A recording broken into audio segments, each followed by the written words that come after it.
Angers en un son, les cloches de la cathédrale, qui est un son, très très reconnaissable, très identifiable.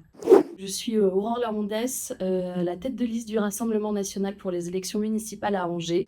Son château évidemment, mais moi je suis amoureuse d'un lieu qui est un tout petit peu plus secret, qui est pas très loin, qui s'appelle la place Sainte-Croix et qui est un lieu, absolument magnifique, surtout de nuit, c'est vraiment un très bel endroit. Les soirs de 14 juillet où on peut admirer les feux d'artifice, où c'est festif, on est avec ses amis, c'est toujours, un bon moment. Je suis, amoureuse d'Angers, je veux la protéger, je veux que les Angevins soient heureux d'y vivre, qu'ils soient fiers, d'être Angevins, d'être dans leur ville. Je veux que tout le monde réussisse à aimer Angers autant que moi, donc je veux pouvoir leur offrir ça.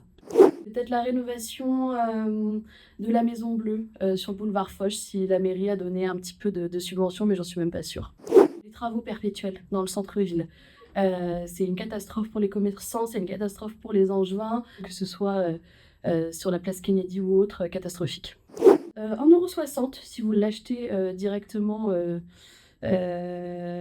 au chauffeur et c'est la même chose pour le tram. Pour être tout à fait honnête, j'ai commencé à fumer des cigarettes quand j'avais, 17 ans et demi. Sinon non, jamais rien fait.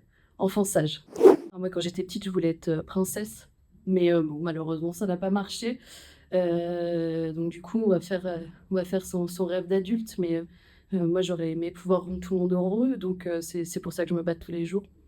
Ah, mon concurrent préféré, c'est quand même, Christophe Béchu avec ses cheveux au vent, c'est toujours, c'est ça va être un plaisir, je pense, de pouvoir débattre contre lui. La baisse, de la taxe foncière, 8 la première année et 4,5 la deuxième année pour arriver à une baisse totale de 12,5 sur les 2 premières années de mandat pour permettre aux Angevins de retrouver du pouvoir d'achat. Ah, les couchers de soleil depuis la promenade du bout du monde, c'est toujours merveilleux et c'est toujours un coup de cœur.